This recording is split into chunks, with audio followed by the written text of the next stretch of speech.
Hello and welcome to Mr. Payne Games, where I attempt to help you game your English class. If you're a returning viewer, let me just say how much I really appreciate you. I'm really excited to bring you a series about one of the great books that many schools teach, To Kill a Mockingbird. Let's start with a brief summary of what this book contains and some of the things to watch out for and ways that you might think about the story. First of all, there are two parts of the story. The first part is all about a few kids and the things they do to pass the summer days. You need to know these kids because the whole book is considered a Bildungsroman. I know! I didn't hear that word until I was studying literature in grad school. It's a coming of age story. So these kids, they're going to learn some things about themselves and the world they live in. You've got the main character and narrator, Scout, her older brother, Jim, and the neighbor boy who visits in the summer, Bill. I would describe this part of the book as quaint. It's cute and goofy and kind of fun if you know what life in a small, dusty town is like. However, there is not a lot of tension in this part. There's very little danger, no real peril. Mostly, we get to know the kids and begin to understand how they view the world before the event that causes them to grow up, come of age. Does that mean that the first part is pointless? No. Listen to me. You have to read this part of the book, or it just will not make sense later. The second part of the book is where things get really tense.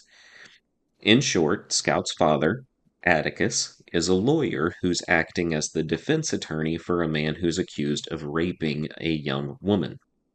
That means that Atticus is trying to keep the accused man, Tom Robinson, out of prison.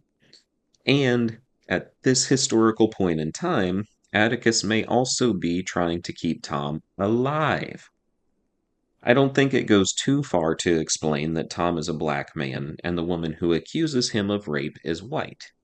In the 1930s, just an accusation like this was practically a death sentence. Atticus defending Tom creates a lot of turmoil in their small town, and things get dangerous not only for Atticus and Tom, but for the kids too. Just as part one has low pressure, part two is like a ticking time bomb.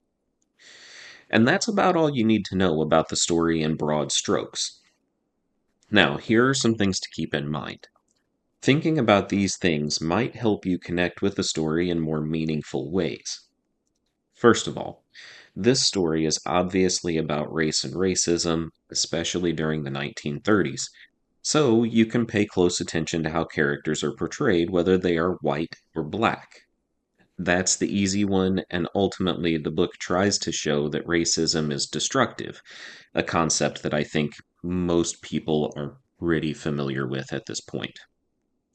As I mentioned, the book is about coming of age, so you might want to pay attention to the lessons that the kids learn throughout the book.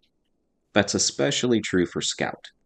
However, there are also opportunities to read this story with a focus on gender inequality and representations of disabilities. It's two things. I don't want to give away too much, but you'll definitely see Scout treated differently because she's a girl. And if you pay attention, there are multiple characters who live with disabilities in this book. Thinking about how these characters are portrayed and treated could be a good way to think critically about the story. In the spirit of keeping the videos short-ish, I'm going to leave it there for now. Subscribe to catch new videos, and if you would go ahead and tap the like button down there, that'd be awesome too. What questions do you have about To Kill a Mockingbird? Drop them in the comments and we will try to get you some answers. Thanks, and come back and see me sometime.